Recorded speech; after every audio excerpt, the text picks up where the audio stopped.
رقص۔ اس ناول کو تحریر کیا ہے ایمان خان نے۔ رات کے اس پہر جب پورا علاقہ اندھیرے میں ڈوبا ہوا تھا، جب روڈ ویران اور سنسان پڑے تھے، پرندے اپنے گھونسلوں میں دبکے پڑے آرام فرما رہے تھے، سیڑھیوں سے ہوتے ہوئے جاؤ تو اوپر چھت کی گرل پہ لٹکتی بتیاں جل بجھ رہی تھیں۔ آسمان آج نیلا نہیں بلکہ کالا تھا، ستارے رخ چھپا کے بیٹھے تھے، کوٹھے کے ہر کمرے کی بتی آہستہ آہستہ بجھ گئی تھی، سوائے اس کمرے کے جس میں رات کے اس پہر بھی بتی جل رہی تھی۔ اس نے جہاں آرا کی گود میں سر رکھا ہوا تھا اور وہ انگلیاں اس کے بالوں میں پھیر رہی تھیں۔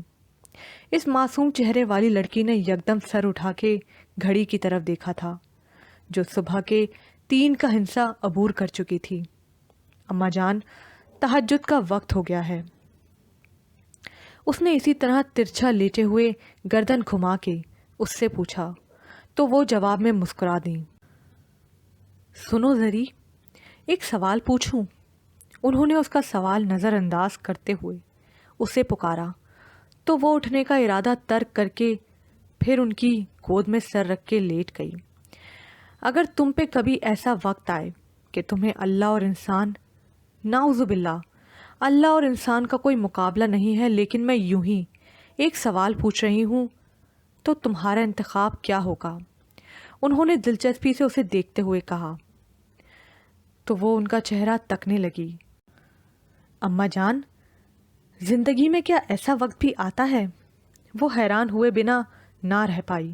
ہاں، بہت دفعہ، جب انسان کا دل اس چیز کی طرف لپکتا ہے جو اسے خدا سے دور لے جائے، اور زرپاش انسان تو جلد باز ہے، یہ تو خود اللہ فرماتے ہیں۔ اب وہ جلد بازی کن معاملات میں کرتا ہے تمہیں پتہ ہے؟ تمہیں یقیناً یہ سوچ کے حیرت ہو، لیکن انسان سب سے زیادہ جلد بازی خدا کو چھوڑنے میں ہی کرتا ہے۔ انہوں نے کچھ اس اطمینان سے کہا کہ وہ چونک گئیں اور سر اٹھائے بنا نہ رہ سکی۔ ہاں زری، اللہ کبھی انسان سے اپنا تعلق نہیں توڑتا، وہ خود سے ایسے صورتحال بناتا ہے جس سے وہ تعلق نہ ٹوٹے۔ وہ تو تب بھی تعلق نہیں توڑتا جب انسان اس کے احکامات کی خلاف ورزی کرتا ہے، وہ پھر بھی توبہ کا دروازہ کھلا رکھتا ہے۔ یہ تو انسان ہے جو تعلق توڑنے میں جلد بازی کرتا ہے۔ انسان کو زندگی میں سب چاہیے ہوتا ہے سوائے خدا کے۔ وہ اس کے بالوں میں انگلیاں پھیرتے ہوئے اسے سمجھا رہی تھیں اور وہ بس انہیں سن رہی تھی۔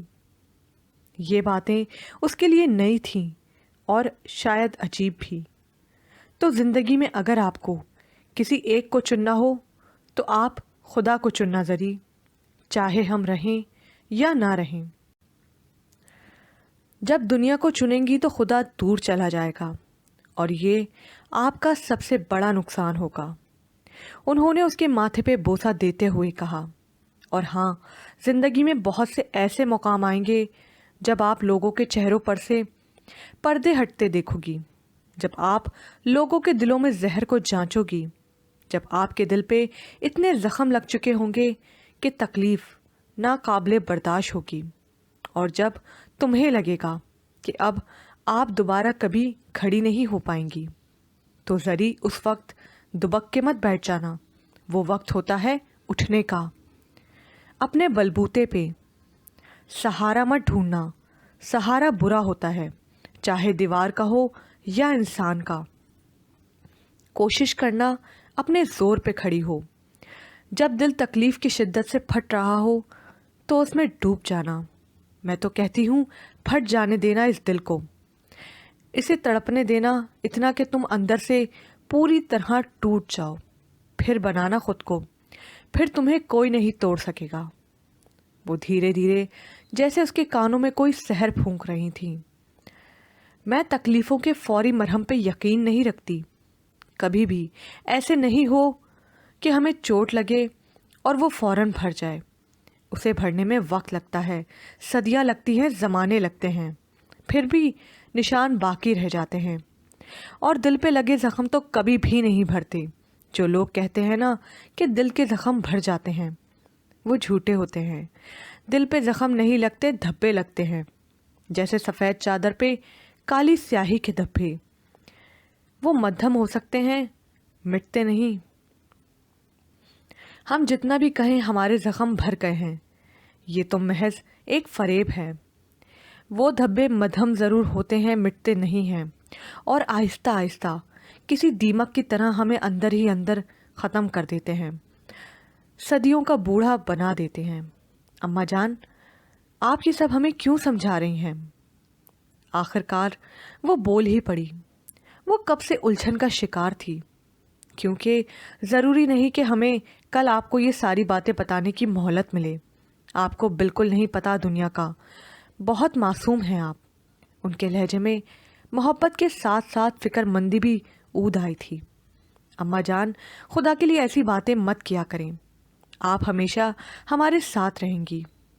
وہ ناراض ہو کے اٹھ بیٹھی تھی، پھر ان کا ہاتھ چوم کے بولی تھی، اچھا ہم کہیں نہیں جا رہے، لیکن آپ ہم سے ایک وعدہ کریں، آپ ہار نہیں مانیں گی، آپ اپنے والد کو ضرور ڈھونڈیں گی۔ اس کا ہاتھ تھام کے اس سے پوچھا تھا۔ اس کے چہرے کی رنگت بدل گئی۔ کریں وعدہ زری، انہوں نے اس دفعہ ذرا زور دے کر بولا تھا۔ اس نے جھکا ہوا سر اٹھا کے انہیں دیکھا تھا، پھر چپ چاپ سر ہلا دیا تھا۔ انہوں نے آگے بڑھ کے اسے گلے سے لگا لیا۔ ان کے پاس وقت بہت کم تھا، اب انہیں وہاج سے ملنا تھا۔ یہ جو ہر قدم پہ ٹھوکریں کھا رہا ہے، یہ شخص کھائے گا اپنے آپ سے مات آخر۔ موسم گرما کی اس تپتی ہوئی دوپہر میں، جب آسمان پہ چمکتے ہوئے سورج کا راج تھا، سورج کی تیز کرنیں زمین کو حدت بخش رہی تھیں، چرند پرند گرمی کی شدت سے گھبرائے ہوئے اور پھول کملائے ہوئے محسوس ہو رہے تھے۔ ایسے میں رنگ برنگی روشنیوں سے مزی اس کوٹھے میں بھی سکوت تھا، خاموشی تھی۔ سارے کمروں میں اے سی آن تھے اور سب لڑکیاں اپنے کمروں میں دبکی بیٹھی تھی۔ اس چھوٹے سے نفاست سے سجے کمرے میں پنکھا فل اسپیڈ پہ چل رہا تھا، اور بڑے پلنگ پہ وہ دنیا جہاں سے بے خبر لیٹے رسالہ پڑھنے میں مصروف تھی۔ توجہ ساری رسالے پر تھی، اس بات سے بے خبر کے ساتھ والے کمرے میں اس کا فیصلہ ہونے جا رہا ہے۔ چمکیلی ساڑی زیب تن کیے، بالوں کو اونچے جوڑے میں قید کیے، میک اپ زدہ چہرہ لیے وہ تکیے کے ساتھ ٹیک لگائے بیزار سی نظر آ رہی تھیں۔ ساتھ ہی کالے رنگ کی سلک کی شلوار قمیض پہنے، گلے میں دوپٹہ ڈالے، وہ عمر کے اس حصے میں بھی بہت خوبصورت تھیں، اور کوئی نوجوان دوشیزہ معلوم ہوتی تھی۔ چہرے پہ صدیوں کی تھکن، بہت کچھ کھونے کا ملال تھا، جسے میک اپ کے ذریعے چھپانے کی کوشش کی گئی تھی۔ سیاہ بال جن پہ چاندی اتر آئی تھی، شانوں پہ پھیلا رکھے تھے۔ سامنے بیٹھے اس مغرور لڑکے نے ایک نظر انہیں دیکھا تھا، پھر جگ سے پانی انڈیل کے لبوں کے ساتھ لگا لیا تھا۔ یہ اس کے جائزہ لینے کا ایک انداز تھا۔ چہرہ سپاٹ تھا۔ اسی لمحے جہاں آرا نے نظر اٹھا کے اس نوجوان لڑکے کو دیکھا تھا، جو اس وقت سفید کاٹن کی شلوار قمیض پہنے، بالوں کو ترتیب سے سیٹ کیے، سامنے کے 2 بٹن ہمیشہ کی طرح کھول رکھے تھے، گھنی مونچھوں کے نیچے لب دبائے ان کا جائزہ لینے میں مصروف تھا۔ چہرہ مغرور تھا، اور اب وہ تذبذب کا شکار معلوم ہوتی تھی۔ اسے دیکھ کے انہیں کوئی یاد آیا تھا، ایسے جیسے انہوں نے اسے کہیں دیکھ رکھا ہو، مگر کون؟ ہم نے آپ کو یہاں اس لیے بلایا ہے کہ ہم آپ سے زرپاش کے متعلق بات کر سکیں۔ نگار بیگم نے ہمیں آپ کی خواہش کے متعلق آگاہ کیا ہے۔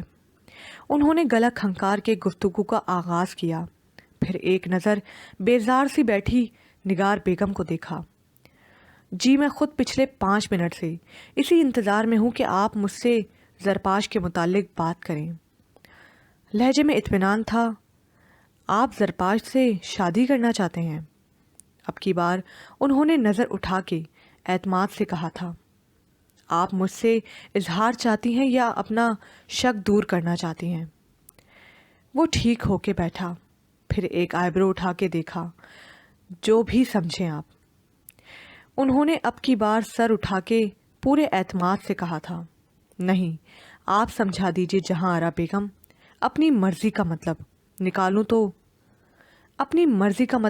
تو شاید آپ کی بات کا مطلب ہی بدل جائے۔ سامنے والا بھی بلا کا پر اعتماد تھا۔ آپ زری سے ہی کیوں شادی کرنا چاہتے ہیں؟ انہوں نے اس کی آنکھوں میں دیکھتے ہوئے مشکوک لہجے میں پوچھا، آپ یہاں پہ کام کیوں کرتی ہیں؟ اطمینان سے مگر الٹا سوال پوچھا گیا تھا۔ وہ یکدم گڑبڑا گئیں، پھر چونکی۔ کیا مطلب؟ وہ ناسمجھی سے بولی، مطلب یہ کہ یہ کام آپ اس لیے کرتی ہیں کیونکہ یہ آپ کی ضرورت ہے۔ اس نے اب کی بار بھی اعتماد سے کہا۔ انہوں نے محض سر ہلا دیا، آنکھوں میں ابھی بھی ناسمجھی تھی۔ میں اسی لیے زرپاش سے شادی کرنا چاہتا ہوں۔ مختصر کہہ کے وہ خاموش ہو گیا۔ وہ الجھی ہوئی نظروں سے اسے دیکھ رہی تھی۔ آپ کو زری سے محبت نہیں؟ انہوں نے عجیب سے لہجے میں پوچھا۔ نہ۔ اس نے سر دائیں بائیں ہلایا۔ مرد کو کبھی بھی عورت سے محبت نہیں ہوتی۔ اگر کبھی آپ کو کوئی یہ کہے کہ مجھے فلاں عورت سے محبت ہے تو سمجھ جائیے گا وہ دنیا کا سب سے بڑا جھوٹا ہے۔ محبت کا فلسفہ دماغ سے بالاتر ہے۔ جب تک دماغ رہتا ہے محبت نہیں ہوتی۔ عشق کی پہلی سیڑھی محبت ہی تو ہوتی ہے، اور عشق کا مطلب ہوتا ہے فنا ہو جانا۔ یہ جو ہم محبت کی آڑ میں چاہت کے طلبگار ہوتے ہیں، پھر محبت کا رونا روتے ہیں، ہم فراڈ دیتے ہیں خود کو۔ وہ بغور ان کا چہرہ دیکھتے ہوئے سپاٹ لہجے میں بول رہا تھا، میں مرد ہوں تو کیا ضروری ہے مرد کے ہی حق میں بولوں گا، اور آپ عورت ہیں تو کیا عورت کے حق میں بولیں گی؟ میں تو کہتا ہوں ہمیں ایک دوسرے کے حق میں بولنا چاہیے۔ مجھے مرد کے ساتھ اور آپ کو عورت کے ساتھ اختلاف ہونا چاہیے، کیونکہ میں مرد ہونے کے ناطے مرد کی ذہنیت کو جانتا ہوں، اور آپ عورت ہونے کے ناطے عورت کی ذہنیت کو۔ میں کہوں عورت با وفا ہے، آپ کہیں مرد با وفا ہے۔ وفا اور محبت کا تعلق مرد یا عورت کے ساتھ مشروط نہیں ہے، اس کا تعلق انسان سے ہے۔ میں دعویٰ نہیں کرتا، اس بات پہ یقین رکھتا ہوں کہ مرد محبت کرے اور ایسی کرے کہ پوری دنیا کو پچھاڑ کے رکھے۔ پر رکیں، تھوڑا آگے ہوا جہاں آرا کو وہ جیسے ہپنوٹائز کر رہا تھا۔ مرد کو عورت کے جسم سے بڑھ کر جانچنے تو دیں، اور عورت کو مرد کی جیب سے نکل کے دل تک تو پہنچنے دیں، تب کریں گے یہ دونوں محبت۔ یہ جو دم بھرتے ہیں محبتوں کا، میرا دل چاہتا ہے نوچ لیا کروں ان کا منہ۔ ان کے اندر سے جس دن جسم کی حوث ختم ہوگی، جس دن یہ عورت کو جسم سے آگے جا کے سمجھے گا، جس دن مرد سچ میں محبت کرے گا، اس دن سب سے پہلے یہ کوٹھے ویران ہوں گے، کیونکہ وہ ایک عورت پہ دنیا ختم کر دے گا۔ ابھی کوٹھا آباد ہے نہ، تو جو بھی یہ کہے کہ محبت ہے تو منہ پھیر لیجئے اس سے۔ جھوٹوں کو بھلا کون منہ لگائے؟ میں محبت پیار کی بکواس کے حق میں ہرگز نہیں ہوں، نہ ہی کوئی جھوٹے دعووں کے۔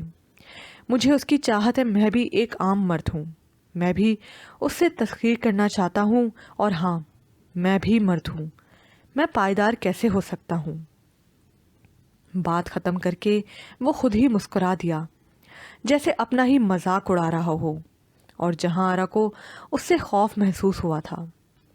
وہ انسان سچ بولنا جانتا تھا یا سچ تھوکنا، وہ سمجھ نہ پائیں۔ اب یہ آپ کی مرضی ہے کہ آپ اس سے میری شادی کروائیں یا نہیں۔ آپ کے پاس کتنا وقت ہوگا؟ 1 سال، 2 سال، 5 سال، چلو 15 سال۔ وہ ٹھیک ہو کے بیٹھا، پھر انگلیوں پہ گننے لگا۔ وہ منہ کھولے اس کی اس حرکت کو ملاحظہ فرما رہی تھی۔ اگر اس عرصے میں آپ کو کوئی ایسا انسان مل گیا جو آپ کی بیٹی کو عزت سے اس کوٹھے سے شادی کر کے لے جائے تو آپ مجھے بتائیے گا، میں اس کے پاؤں دھو کے پینے کو تیار ہوں۔ مانا آپ کی بیٹی نے آج تک رقص نہیں کیا، لیکن یہ کوئی نہیں مانتا۔ وہ کوٹھے پہ رہتی ہے اور کوٹھے پہ طوائف ہی رہتی ہے۔ اس نے اس بار ایک گھٹنے کو زمین پہ ٹکایا، دوسرے کو فولڈ کر کے اس کے گھیر بازو کا گھیرا تنگ کیا اور چہرے پر معصومیت سجا کے بولا تو ان کے تن بدن میں آگ لگ گئی۔ وہ اس سے زیادہ اپنی بیٹی کی تذلیل نہیں برداشت کر سکتی تھی۔ بس کرے وہاج، بہت ہوا۔ آپ مردوں کی انگلیاں ہم طوائفوں کے جسموں سے ہوتی ہوئی اب ہماری روحوں تک بھی پہنچ چکی ہیں۔ وہ غصے سے ہانپنے لگی۔ نگار بیگم لطف اندوز ہو رہی تھی۔ آپ کیا سمجھتے ہیں ہماری بیٹی کو کوئی اچھا انسان نہیں مل سکتا؟ ہماری بیٹی نیک خون ہے جو کوٹھے میں بھی رہ کے برائیوں سے دور رہی، اور آپ لگائیں گے ان کی قیمت جو خود ایک طوائف کے کوٹھے پہ بیٹھ کے اس کی تذلیل کر رہے ہیں۔ ہم بھی آپ کو زبان دیتے ہیں، ایک ہفتے کے اندر اندر ہم زرپاش کی شادی آپ سے بھی اچھے عزتدار لڑکے سے کروا کے دکھائیں گے۔ وہ آنکھوں میں انگارے لیے اسے انگلی اٹھا کے چیلنج کر رہی تھی، اور وہ انگلی تھوڑی کے نیچے ٹکائے متاثر کن نظروں سے انہیں دیکھ رہا تھا۔ وہ کہہ کے رکی نہیں تھی، وہاں سے نکل گئی تھی۔ اب وہاں صرف نگار بیگم اور وہاج تھے۔ پتہ نہیں سچ بولو تو ان لوگوں کو تذلیل کیوں لگتی ہے۔ وہ چڑ گیا تھا۔ ایک نظر نگار بیگم کو دیکھا تو وہ گڑبڑا گئی۔ وعدہ یاد ہے نا آپ کو اپنا؟ اس نے مسکرا کے سر ہلا دیا۔ انہوں نے تیزی سے سر ہلا دیا۔ وہ اٹھا، چابیاں اٹھائیں اور باہر نکل گیا۔ پیچھے نگار بیگم سر جھٹک کے رہ گئیں۔ جہاں آرا نے اندر داخل ہو کے تیزی سے دروازہ بند کیا تو وہ گڑبڑا کے اٹھ بیٹھی۔ تیزی سے جہاں آرا کی طرف بڑھی جو لمبے لمبے سانس لے رہی تھی۔ اماں جان، آپ ٹھیک ہیں؟ وہ گھبرا گئی، ان کے چہرے کو اپنے ہاتھوں کے پیالے میں لیا۔ زری، آپ وہاج کو اپنی زندگی میں ہرگز قبول نہیں کریں گی۔ انہوں نے زری کے دونوں ہاتھوں کو تھام کے تیز لہجے میں کہا۔ اس کا دل چاہا وہ سوال کرے کیوں، لیکن ان کی حالت کے پیش نظر اس نے خاموشی سے انہیں گلے لگا لیا۔ جہاں آرا اب ہچکیوں سے رو رہی تھیں، ساتھ ایک ہی بات دہرائے جا رہی تھی۔ باہر گرمی کی شدت میں اب قدرے کمی واقع ہو گئی تھی، مگر سینوں میں آگ ہونس چل رہی تھی۔ عزیز تر تھی جسے نیند شام وصال میں، وہ تیرے ہجر میں جاگا ہے عمر بھر کیسے۔ روشن دان میں بھڑکتی ہوئی آگ اور باہر تیز آندھی، برستی بارش، اونچی بلڈنگ کے سب سے اوپر والے فلور کی کھڑکی میں وہ شخص برستی بارش کو کھوئی کھوئی نظروں سے دیکھ رہا تھا۔ انگلیوں کے درمیان دبا سگریٹ آہستہ آہستہ بجھ رہا تھا۔ اٹلی کی اس خون جما دینے والی سردی میں وہ اونچے لمبے قد والا مرد جو بظاہر مضبوط اعصاب کا مالک معلوم ہوتا تھا، نائٹ بلب کی مدھم روشنی میں اس کے نقوش واضح تھے۔ گول چہرہ، سانولی رنگت، کلین شیف چہرہ، چھوٹے چھوٹے بال، اس کی عمر 30 سال کے لگ بھگ معلوم ہوتی تھی۔ کالے رنگ کی ٹراؤزر شرٹ اور اپر پہنے وہ پچھلے آدھے گھنٹے سے یوں ہی کھڑا تھا۔ بلڈنگ کی ساری لائٹس اب آہستہ آہستہ بند ہو رہی تھیں۔ آخر وہ پلٹا، ایک نظر دیوار پہ لگی گھڑی کو دیکھا جو رات 11 کا ہنسا عبور کر گئی تھی۔ آخر اس نے پردہ برابر کیا، جلے ہوئے سگریٹ کو وہیں پھینکا اور لائٹ آف کی، اسٹڈی ٹیبل کی لائٹ آن کی اور وہیں بیٹھ گیا۔ کالے کور والی ڈائری کھول آخری صفحے پر درج تاریخ دیکھی۔ اس کے چہرے پہ سایہ سا لہرایا۔ جانا، تم سے بچھڑے ہوئے آج 10 دن 12 گھنٹے 20 منٹ اور 5 سیکنڈ گزر گئے ہیں۔ میں سوچتا ہوں میری ریاضی کب سے اتنی اچھی ہو گئی۔ تمہارے فراق نے مجھے کیا کچھ نہیں سکھا دیا۔ تمہارا میرا تعلق کیسا عجیب ہے۔ میں اسے محبت کا نام نہیں دیتا، میں اسے چاہت بھی نہیں کہوں گا۔ اور ہاں سنو، میں مجبوری اور ضرورت کا نام دیتے ہوئے بھی کتراؤں گا۔ مجھے کبھی سمجھ نہیں آئی تمہارے بغیر اتنا بے چین ہوں تو یہاں کیوں بیٹھا ہوں۔ اور ہاں، یہ تو بتانا میں بھول ہی گیا، اب آج اپنے ایک دوست کو تمہاری تصویر دکھائی، کہا دیکھو یہ کتنی خوبصورت ہے، کیا ایس جیسی خوبصورت عورت تم نے پہلے کبھی دیکھی ہے؟ وہ مجھ پہ بہت ہنسا، کہتا ہے تم پاگل ہو گئے ہو، یہ اتنی بد شکل عورت تمہیں حسین لگتی ہے۔ اس کے ایسے بولنے پہ میں برداشت نہیں کر پایا، میں نے اس کا منہ نوچ لیا۔ وہ ہوتا کون ہے تمہیں بدصورت کہنے والا؟ میرے دل سے پوچھو تم کتنی خوبصورت ہو، یعنی جانا میں آج تمہارے لیے ایک اور تعلق ختم کرایا، میں تمہارے لیے اور کتنے تعلق ختم کروں گا۔ میں یہ سوچتا ہوں تم اگر خوبصورت ہو تو دنیا کو خوبصورت کیوں نہیں لگتی، اور اگر بدصورت ہو تو مجھے اتنی خوبصورت کیوں لگتی ہو؟ مجھے تو تم پہلے دن سے ہی خوبصورت لگی تھی۔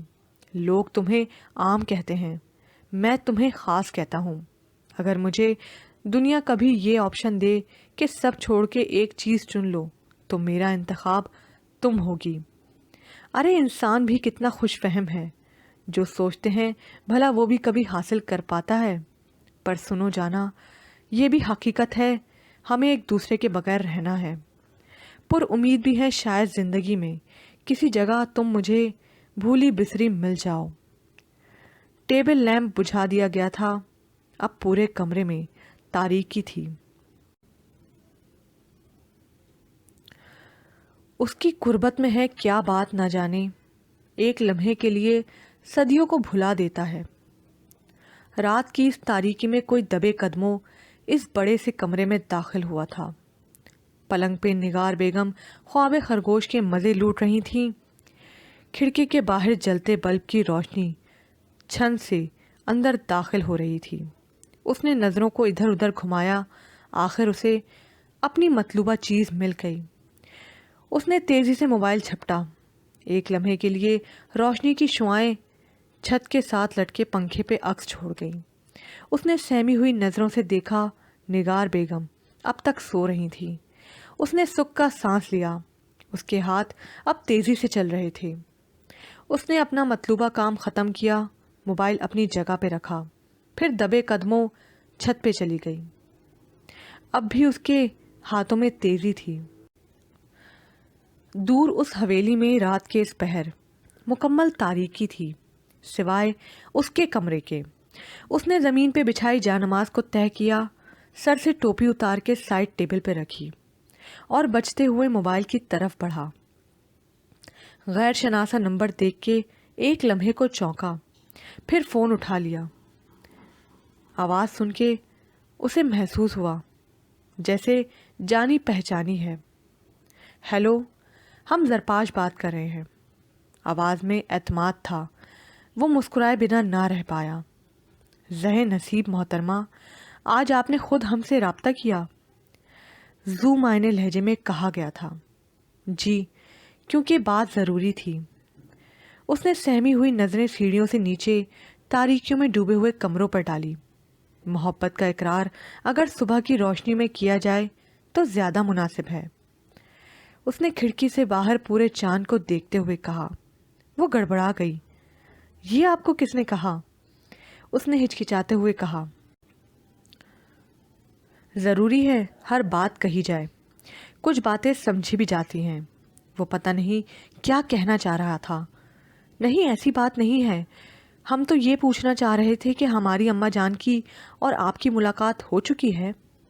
آواز ہوں آہستہ تھی۔ وہ دھیرے سے مسکرایا۔ جی، کیوں، وہ آپ کو گھبرائی ہوئی محسوس ہوئی؟ عام سے لہجے میں پوچھا گیا تھا۔ جی، تبھی پوچھ رہے ہیں کہ آپ ہمیں بتا دیں۔ اس نے جان چھڑانی چاہی، چہرے پر گھبراہٹ واضح تھی۔ چلے، مطلب آپ ہمیں اپنا سمجھتی ہیں۔ وہ کھڑکی سے پیچھے ہوا۔ ہمارے سوال کا یہ جواب نہیں ہے۔ اس کے لہجے میں سختی اود آئی تھی، اور میں آپ کے ہر سوال کا جواب دینے کا اہل نہیں ہوں۔ دو بدو جواب دے کے اسے لاجواب کر دیا گیا تھا۔ اگر آپ کہیں گے تو میں آپ کو دوبارہ کال کبھی نہیں کروں گی۔ وہ روحان سی ہو گئی۔ اور اگر میں کہوں تو کرو گی؟ اس نے ایک آئیبرو اچکا کے مزے لیتے ہوئے کہا۔ اس کے پاس کوئی جواب نہیں تھا، اسی لیے تیزی سے کال کاٹ دی۔ دل کی دھڑکن بے ترتیب تھی اور وہ موبائل اسکرین کو گھور کے بیٹھ گیا۔ پاگل عورت وہ ہے جو محبت کر بھی بیٹھے تو تسلیم نہیں کرتی۔ وہ زور سے ہنسا۔ چاند نے دلچسپی سے یہ منظر دیکھا تھا۔ ہوئے برباد لیکن سدھر نہ پائے ہم، وہی عقیدہ، وہی تم اور صرف تم۔ وقفے وقفے سے ہونے والی برف باری، دھیرے دھیرے چلتی ہواؤں نے ماحول کی پرسراریت میں اضافہ کر رکھا تھا۔ لمبے قد آور درختوں پہ جمی برف چمک رہی تھی۔ آسمان پہ بادل دھیرے دھیرے تیر رہے تھے، گہرے آسمان پہ کالی لکیریں تھیں، بادل برسنے کو بےتاب تھے۔ شام کے اس پہر جب پارک میں اکا دکا لوگ دکھائی دے رہے تھے، پارک کے کسی ایک کونے میں لانگ کوٹ اور اپر پہنے لوگ ہاتھوں کو آپس میں رگڑتے ہوئے دکھائی دے رہے تھے۔ وہ بھی پارک کے کونے میں پڑے ایک بینچ پہ تنہا بیٹھا آسمان کو گھور رہا تھا۔ کالے رنگ کے لانگ کوٹ، نیچے جاگرز پہنے وہ دنیا جہاں سے بیگانہ معلوم ہوتا تھا۔ آنکھوں میں ویرانی تھی، سر پہ اونی ٹوپی پہن رکھی تھی۔ سردی کی وجہ سے ناک لال تھی، رنگت سرخ معلوم ہوتی تھی۔ اس نے ایک نگاہ اطراف پہ دوڑائی۔ آہستہ آہستہ لوگ اب رخصت ہو رہے تھے۔ اسے محسوس ہوا تھوڑی دیر بعد وہ یہاں اکیلا رہ جائے گا۔ اس نے پاس پڑی وہی بلیک کور والی ڈائری اٹھائی اور یوں ہی صفحے پلٹنے لگا۔ آخر اس کی نظریں ایک نظم پہ آ کے ٹھہر گئیں۔ اس کی آنکھوں میں کرب ابھرا۔ سردیوں کی سر چام میں جب بارش کے قطرے کوئی دھن سنائے، جب پرندوں کے گیتوں میں تم کھو جاؤ، کوئی ایسا بھی تو وقت آئے جانا جب تم میرے ہو جاؤ، جب مسکراہٹیں میرا مقدر ہو جائیں، جب صداقتوں سے بھرے یہ جذبے میری روح میں سرایت کر جائیں، جب میری مسکراہٹوں میں تمہارا عکس ہو، تمہاری باتوں میں میرا ذکر ہو، تمہاری آنکھوں میں فقط میرے نام سے کندیلے جل اٹھیں، کوئی ایسا بھی وقت ہو جانا جب تم میرے ہو جاؤ۔ وہ کتنی ہی دیر اس تحریر پہ ہاتھ پھیرتا رہا، جیسے لکھنے والے کو محسوس کر رہا ہو۔ جانا تمہیں یاد ہے جب تم نے میری اس ڈائری پہ میری غیر موجودگی میں یہ ڈائری لکھی تھی، میں تم پہ کتنا چیخا تھا کہ تم نے میری ڈائری کو کیوں چھوا، تمہارے ہاتھوں سے مجھے کتنی کرخت آئی تھی۔ تم نے میرے سامنے سر نہیں اٹھایا تھا۔ اس وقت میں چاہتا تھا تم میرے سامنے کبھی نہ آؤ۔ آج میں چاہتا ہوں میں جس طرف دیکھوں تم ہی نظر آؤ۔ اس وقت تم ہر جگہ تھی لیکن مجھے کہیں بھی دکھائی نہیں دیتی تھی۔ آج تم کہیں نہیں ہو لیکن ہر جگہ دکھائی دیتی ہو۔ جانتی ہو، کبھی کبھی سوچتا ہوں انسان بہت عجیب تخلیق ہے۔ جب چیزیں اس کی دسترس میں ہوتی ہیں تو ان سے کتراتا ہے، اور جب چیزیں اس کی دسترس سے نکل جاتی ہیں تو ان کے لیے تڑپتا ہے۔ خیر جانے دو، انسان خسارے ہی تو بٹورنے آیا ہے دنیا میں، اور میں 9 ماہ سے ایک اندیکھی تکلیف کے زیر اثر ہوں۔ لیکن یقین مانو، پہلے تم سے آزادی چاہتا تھا، آج تم سے خلاصی چاہتا ہوں، تمہاری آواز سے، تمہاری بے بسی سے، تمہاری یادوں سے، تمہارے لمس سے، اور سب سے بڑھ کر تمہاری محبت سے۔ لیکن یہ سب احساس مجھے اپنی گرفت میں لے چکے ہیں۔ صبح کے وقت مجھے عجیب بے چینی میں اور رات کے وقت عجیب بے سکونی میں مبتلا رکھتے ہیں۔ کیا انسان کو جیتے جی آزادی ملتی ہے؟ مجھے لگتا ہے اب تم کبھی مجھے آزاد نہیں کرو گی۔ تمہارا احساس قبر تک میرا پیچھا کرے گا۔ لیکن میں کیا کروں؟ میں تو انسان ہوں، اور انسان بہت بے بس ہے۔ آخری لائن لکھتے ہوئے اسے اپنی آنکھیں نم محسوس ہوئی تھی، اور آسمان سے ایک دفعہ پھر سفید گولے برسنے لگے تھے، اور وہ تنہا وہاں سر جھکائے بیٹھا تھا۔ یہاں پر یہ پارٹ اختتام کو پہنچا۔ مزید پارٹ سننے کے لیے اردو ناول زبر برائٹ کو لائک کیجیے، سبسکرائب کیجیے، شیئر کیجیے، کمنٹ کرنا مت بھولیے گا۔